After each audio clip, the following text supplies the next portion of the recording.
Fala pessoal, tudo bem? Eu sou o Erlen aqui para mais uma aula no nosso laboratório de redação. Só para a gente recapitular, nós estamos falando do nosso eixo temático saúde. Já trabalhei com vocês os desafios da saúde pública no Brasil, falamos sobre os hospitais, falamos sobre sedentarismo e obesidade, né, um mal da sociedade existente aqui. Falamos da questão da estética também, a ditadura da beleza, aquela questão. Falamos sobre o Brasil no combate às epidemias, que foi o nosso último tema, e hoje vamos trabalhar num tema muito peculiar, que é a doação de órgãos no Brasil. Ok? O que nós falamos na última aula? Falamos sobre o Brasil no combate às epidemias. Professor, está fácil porque eu domino a pandemia. Tome muito cuidado, porque são outros argumentos que nós vamos trabalhar em outra aula. Falei sobre a questão das raízes históricas. Perfeito. Falamos como que o Brasil tem enfrentado, desde o seu achamento ou descobrimento até aqui, o papel do SUS, juntamente também o papel da instituição de ensino como propósito de intervenção e o SUS como área do conhecimento. Também o SUS, galera, ele pode servir como propósito de intervenção também na problemática. Vocês conseguiram analisar isso na última aula. O que nós vamos falar hoje? Doação de órgãos no Brasil. Qual o problema? A falta de uma abordagem mais humanizada causa uma problemática. Sim, porque nós estamos em um momento muito peculiar. Vou mostrar para vocês um filme chamado Prova de Amor. Não sei se vocês já leram, já viram o filme, né? Um livro também, Uma Prova de Amor, que trata alguma coisa sobre doação de órgãos e a ausência ou nenhuma inexistência de campanhas educativas. É bom deixar claro com vocês que nessa temática o nosso foco não é trabalhar questões religiosas, nem ofender ao seu posicionamento religioso. Mas o Enem ele pode cobrar uma temática dessa. Então, aí fica a seu critério, né, escolher alguns dos argumentos que nós estamos trabalhando. A ideia aqui é que você entenda essa problemática e, dependente da sua religião, você precisa fazer uma redação sobre isso. Ok? Nosso foco, religião, deixar de lado. Beleza, meu aluno? Só para a gente conseguir identificar, para não ofender ninguém, para não trazer problema para nós, e também na sua redação. Olha lá, só para a gente entender rapidamente o que são as fases do processo de adoção. Isso aí eu peguei no site do Ministério da Saúde. Primeiro é declarado, né, a morte encefálica. A família, ela autoriza a retirada dos órgãos. Esse órgão ele é levado imediatamente para a refrigeração, né? Ele precisa estar ali preparado. Eu preparo o receptor, né? Eu faço todo o preparo ali do pré-operatório, aquela pessoa que vai receber um órgão, né? E o receptor é medicado para evitar a rejeição. Ah, professor, então é fácil. Beleza. Só que morte encefálica, o próprio nome já diz, ele vai ter ali a dor de uma família. E é isso que nós vamos trabalhar hoje. Será que é fácil? Simplesmente isso? Quem dera. Tem outros assuntos a ser levado em consideração. Só para a gente entender, basicamente, o que você pode, né? Quais órgãos ou parte eu posso doar aqui no Brasil, quanto vivo? Sangue, pulmões, fígado, ok? Medula. Isso aí está nesse gráfico para vocês, nessa propaganda do Estado aí, muito bacana para você ter essa noção, mas infelizmente não é tão divulgado como deveria ser, né? Com morte cerebral, nós temos ali o fígado, a medula óssea, nós temos os pulmões, o coração, só a critério de curiosidade.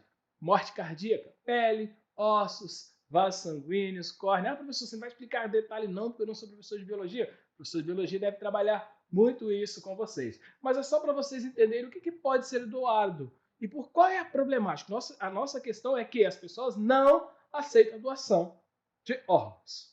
É isso que eu quero levar com vocês. Então vamos lá. Vem ler comigo trecho desse texto. A doação de órgãos e tecido é vista pela sociedade, em geral, como um ato de solidariedade e amor dos familiares. No entanto, ela exige uma tomada de decisão no momento de extrema dor e angústia, motivado pelo impacto da notícia da morte, pelo sentimento da perda e pela interrupção inesperada de uma trajetória de vida. Então, é muito difícil você discutir esse tema Até mesmo colocar na sua redação, falar que a família ela é negligente, porque a família ela é individualista, porque ela não quer... Calma. A questão de doação, ela vai ser no mesmo momento em que o familiar recebe essa notícia. É por isso que eu falo que quem já passou por isso sabe que é muito complexo. E o INEP ele pode cobrar isso na sua prova. Pode sim. E essa complexidade que nós precisamos resolvê-la. Porque do nada você descobre que o ente querido faleceu. Olha que tristeza. E do outro lado você tem um médico falando o seguinte: ei, ele era doador, vocês vão doar os órgãos? Às vezes, humanamente falando, eu já conversei com algumas pessoas e eles falam o seguinte: a vontade que dava era de, né, o termo voar no pescoço daquele médico. Poxa, eu acabei de perder um familiar e ele vem com esse questionamento. É isso. Essa é a problemática. Mas por que isso, professor? Nós vamos conversar sobre isso aí. Olha lá, ó. Quando não há uma boa compreensão do processo de doação de órgãos, os familiares dos possíveis doadores sentem-se apreensivos. Eu não sei como que funciona, né? E essa dúvida, no momento ali da ocorrência, o que que ocorre? O bloqueio. Se eu não tenho muito esclarecimento, se não tem muito esclarecimento sobre o assunto, olha, você vai doar? Não! Não, mas teve morte encefálica. Não, não vou doar não. Né? Parece que estou matando a pessoa. Mas, poxa, professor, e o individualismo está aí? Não, não é o individualismo. É uma vida que está ali, é uma família que está ali. Não é simplesmente falar que é individualista. Mas por que não fez campanhas antes? Mas fazer, parece que está desejando a morte. Não, nós precisamos ter campanhas frequentes, campanhas constantes para isso. Para que neste momento a pessoa tenha mais entendimento. A não compreensão lá do processo faz esse bloqueio por parte dos familiares, porque é eles que vão assinar a liberação ali. Por outro lado, as famílias que compreendem bem o diagnóstico de morte cefálica, porque às vezes falam assim, olha, fulano teve morte cefálica. Acabou. Ah, não, mas vai voltar. Não, meu brother, teve morte cefálica. Não, mas tudo vai dar certo, é só morte cefálica. Eu já ouvi falar isso. Infelizmente, um grande amigo, teve morte cefálica e a mãe, como não tinha tanto conhecimento, ela pensou nisso. Ah, mas que bom, mas tem mais outra coisa? E o médico, tipo assim, olhou e viu que aquele familiar não tinha compreensão do que era a morte cefálica, não entendia o quadro clínico definitivo, que é um outro aspecto que nós podemos colocar na nossa redação. Então, as famílias só acreditam na morte depois que realmente acaba, na parada cardíaca, né? Então, há uma dificuldade em aceitar essa morte do ente querido, há essa dificuldade. E essa dificuldade de aceitação causa o problema de quê? Porque não querem doar. E não conseguem doar no exato momento que deveria ser, porque é coisa muito rápida. Eu preciso resolver aquilo muito rápido. Teve morte cefálica, eu precisei, assina, vamos lá, tem outro paciente esperando. Porque depois, com a parada cardíaca, já começa a ficar aumentar os problemas e às vezes não consigo doar mais. Não consigo utilizar os órgãos daquela pessoa. Beleza? E quais são os motivos? A crença religiosa. Coloquei para vocês, mas é interessante citar isso aí. A crença religiosa. Por quê? Fizeram uma pesquisa e entenderam que a religião é considerado um dos motivos para recusar. Ah, professor, mas a minha religião não aceita. Perfeito, você tem todo o direito. Você tem todo o direito. Mas lembra que eu falei com vocês que na redação nós não trabalhamos no individualismo? Nós não trabalhamos no eu, nós trabalhamos no meio universal. É isso que você tem que pensar. Por mais que às vezes você que está nos ouvindo, você é aluno, a sua religião não aceita, perfeito, não quero mudar e nem devo mudar a sua opinião religiosa. Mas é um argumento que você poderia colocar. Nós temos a outra questão da espera de um milagre. Né? Todos nós, às vezes, né, quem é cristão, a crença em Deus alimenta a esperança da família. Que o milagre ele pode acontecer, a questão, né, de ressuscitar. Mesmo que a ciência prove o contrário da morte encefálica, algumas pessoas acreditam que o paciente vai melhorar. Mas sabe por quê, meus queridos? Pergunta a alguém do lado, talvez está do seu lado agora. O que é morte encefálica? Você acha que a morte encefálica é reversível? Será que tem como voltar? Não, mas eu já vi em tal lugar. Tem certeza? As pessoas não sabem o que é uma morte cefálica. Geralmente é na morte cefálica que há todo o processo de doação. Então lembra que eu falo com vocês? O grande problema, resumindo, nem terminamos a aula, mas resumindo, é a falta de informação, a falta de conhecimento por parte das famílias. Olha, a não compreensão do diagnóstico de morte cefálica e a crença na reversão do quadro. As pessoas não entendem, não conseguem assimilar o que é a morte encefálica. Né? O consentimento da doação ele vai ser negativo. Ele vai ser interpretado pela família como assassinato ou autorizar a morte do parente. E principalmente aquela pessoa que está responsável por assinar. Imaginem uma cena hipotética. Descobriu-se que a pessoa teve uma morte cefálica. Chamam a pessoa. Olha, infelizmente, seu parente teve uma morte cefálica, ele era doador, enfim, ou ele era, faz a pergunta, e você pode liberar, você tem o consentimento, é um consentimento familiar, a liberação desses órgãos para a doação. Ah, mas ele não respira. Não, mas ele teve morte cefálica. Mas se eu fazer isso, eu vou assassinar, eu vou matar o meu parente. A gente tem, né, tem esse sentimento. Mas por quê? Porque esse atendimento foi simplesmente naquele momento. Talvez se tivesse feito um processo antes, seria muito mais fácil a compreensão. Mas a não compreensão do diagnóstico de morte cefálica traz essa problemática. Então as pessoas têm uma crença, não, que vai voltar, né, que vai dar tudo certo. Olha, o medo da reação da família é uma outra problemática. O familiar, né, o responsável, pode ser, às vezes, a pessoa que teve a morte cefálica era até doador, era favorável. Não, quando falecer, pode doar. Mas o medo da reação da família. Poxa, mas ele era doador. Mas olha, fulano não pode falar isso. A sua família não pode aceitar. Por que você aceitou? O medo da repreensão por parte de um outro membro. Pesquisas revelaram isso aí. Que às vezes as pessoas quer doar, assina lá, o consentimento não pode, porque era a vontade. Mas o medo que os outros vão falar. E esses outros vão falar porque também não possuem conhecimento sobre todo o processo. Olha a causa aí. Ó. A inadequação da informação e a ausência de confirmação da morte cefálica. Como assim, professor? Ausência. Lembra que eu falei com vocês que o nosso SUS, o Sistema Único de Saúde, principalmente, ele tem falhas? Principalmente pelas equipes. E às vezes a equipe do hospital, as informações transmitidas à família pela equipe do hospital pode gerar alguma dúvida. Então, aquele problema que eu apresentei para vocês lá, os desafios do Sistema Único de Saúde, podem ocasionar mais esse outro problema aí, a rejeição à doação, o não da família. Mesmo às vezes sabendo, lá no fundo, sabendo que pode salvar outras vidas.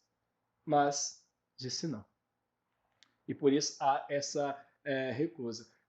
A desconfiança, né, na assistência e no medo do comércio de órgãos, ocorre isso também. As pessoas ainda pensam que existe essa questão de, olha, tá vendendo. Ah, é comércio. Eu vi isso na TV, eu vi isso, recebi isso no WhatsApp. Não doa não, porque eles estão vendendo lá para... Para! Essa crença, infelizmente, ocorre na nossa sociedade e acaba travando. E quem sofre? Aquele outro que precisa de um órgão. Poderia estar bem, saudável. Quantos e quantos casos nós tivemos? O próprio Gugu Liberato, ele era doador, a família aceitou. Quantas pessoas ele conseguiu salvar? Gugu, famoso. Foi divulgado? Uma vez eu vi. Parou. Por que eu não utilizo o caso dele como divulgação? Nossa, professor, mas você está incentivando a morte? Eu não estou incentivando a morte, estou incentivando a vida de outras pessoas que podem ser salvas. Porque as pessoas não entendem o que é a morte cefálica. É um quadro clínico definitivo, acabou. Beleza, meus alunos? Olha lá. Ó. E nós temos também a desconsideração da vontade do doador em vida. Por quê? Sim, a vontade é sempre da família. A vontade é sempre da família.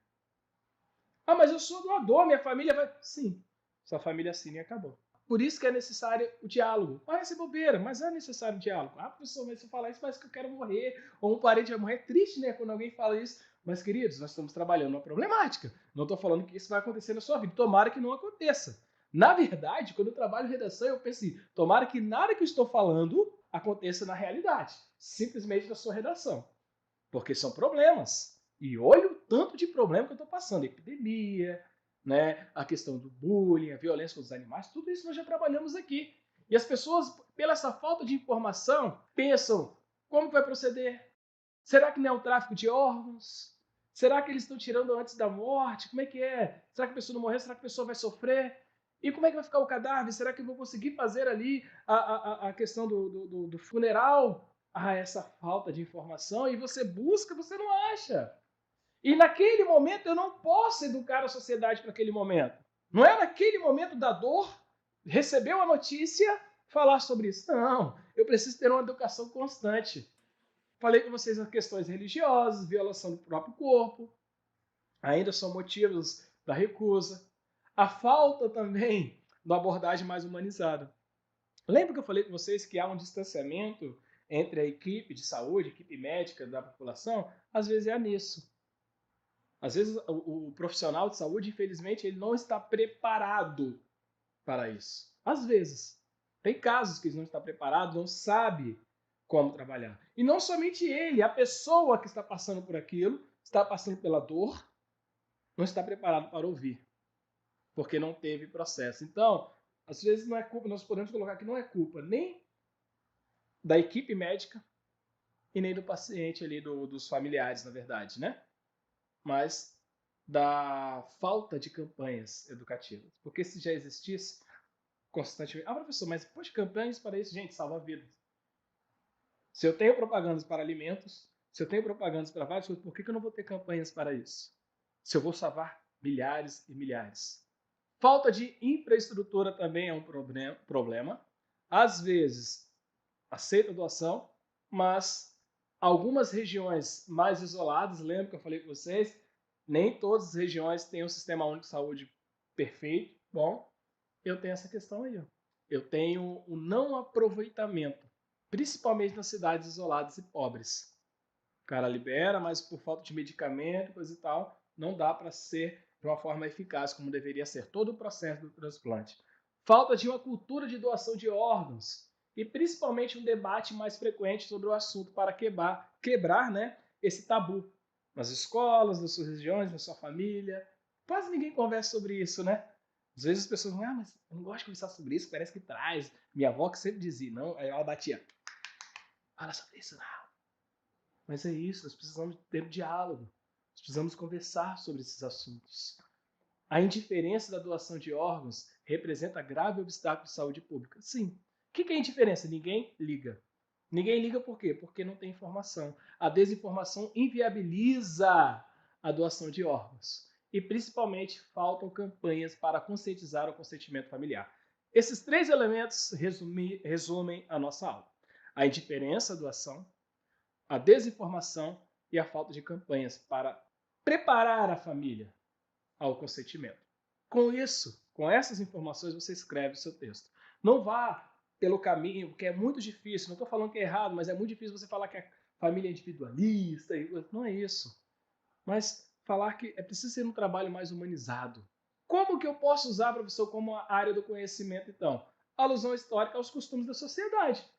O corpo não pode mexer. Velório, tudo aquilo que eu aprendi na história, as pessoas têm essa questão.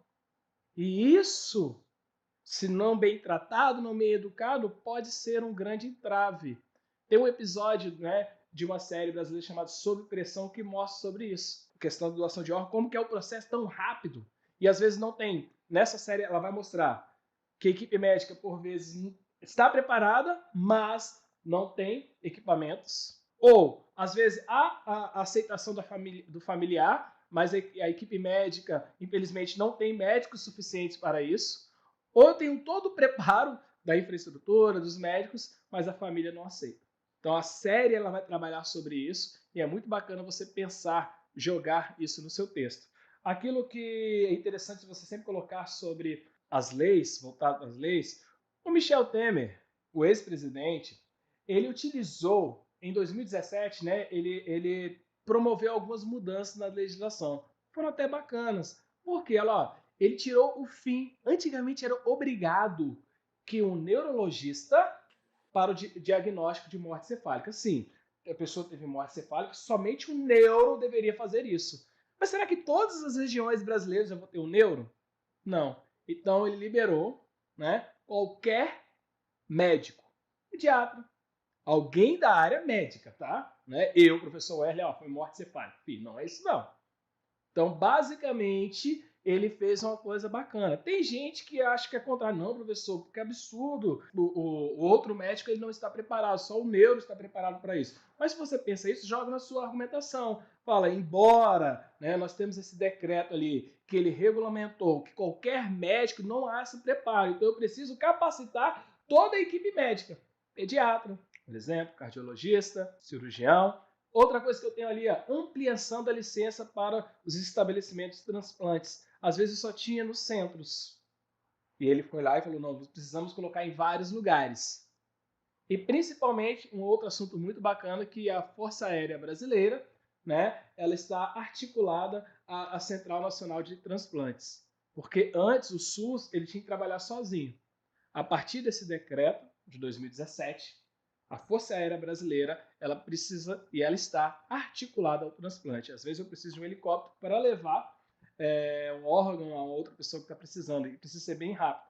Um transporte, eu não consigo. Uma ambulância, por exemplo. Eu preciso de algo mais viável, algo mais rápido. Beleza? Nós temos uma série muito conhecida que eu sempre cito para vocês. Falou em saúde, pense na série Grey's Anatomy. E nós temos essa parte aí no Grey's Anatomy que é muito bacana. É o spoiler, tá, gente? Eu tenho que falar. Todo mundo morre, vocês sabem disso. Esse personagem, ele era um dos médicos e ele ocorre ali, ele tem uma morte cefálica. É interessante que os médicos não sabiam que era ele naquele período. Médicos já estavam acostumados a fazer a pergunta: é doador? Pode doar? Vai doar os órgãos? Mas quando essa situação passa para eles, esse episódio é muito legal, porque médicos preparados, quando falam assim, olha, eu queria saber se ele é doador. Cara, para! Eles brigam com o médico que faz essa pergunta.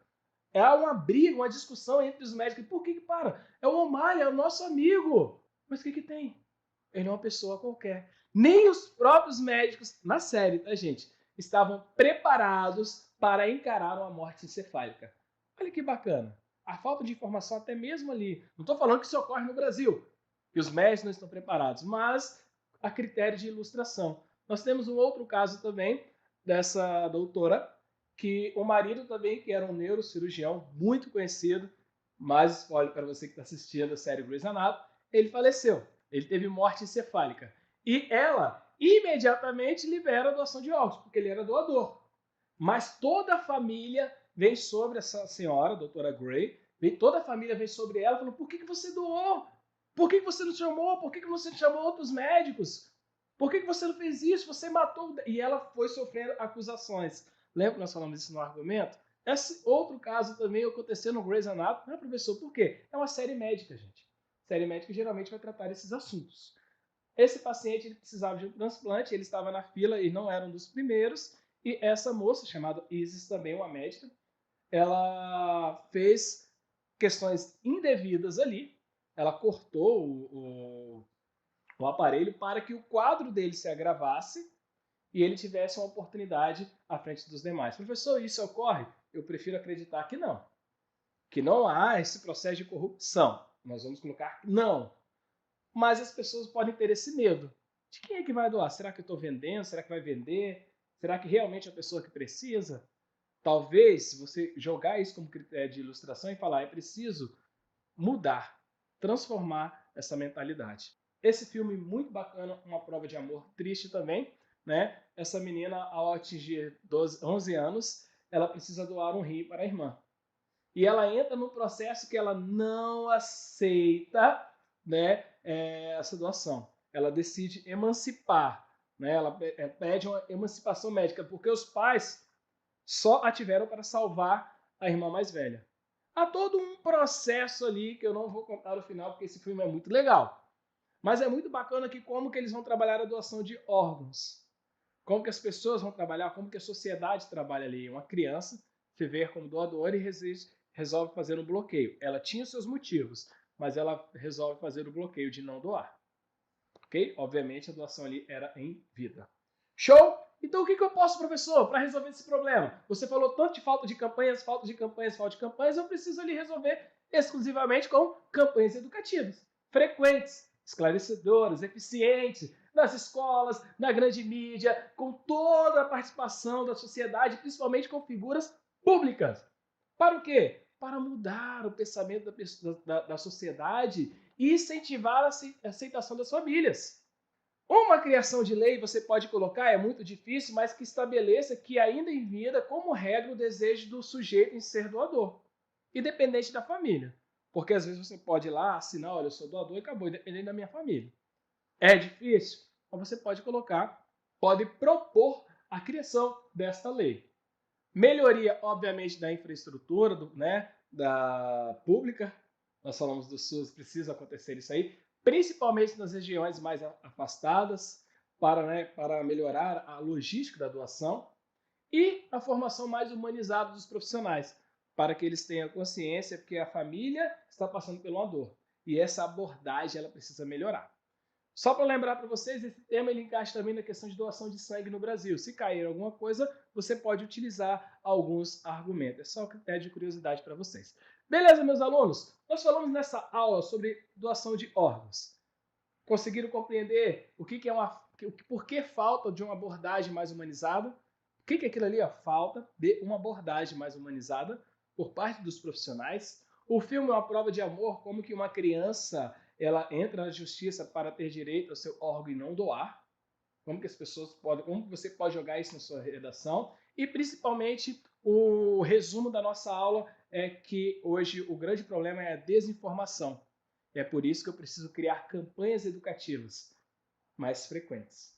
Não é só um dia ou outro, mas eu preciso constantemente ter essas campanhas. Show? Na próxima aula nós vamos falar sobre a Covid-19. Aí eu domino, professor, sim. E a crise de saúde global, né? A falta de uma abordagem mais humanizada também na crise, né, voltado para o Covid. O que a literatura tem a ver com a Covid? Não é que ela é ocupada, mas como que ela pode trabalhar, como que você pode usar uma área do conhecimento voltado para a Covid-19 e, principalmente, o Conselho Federal de Medicina, o CFM, como que ele pode ser utilizado como proposta de intervenção.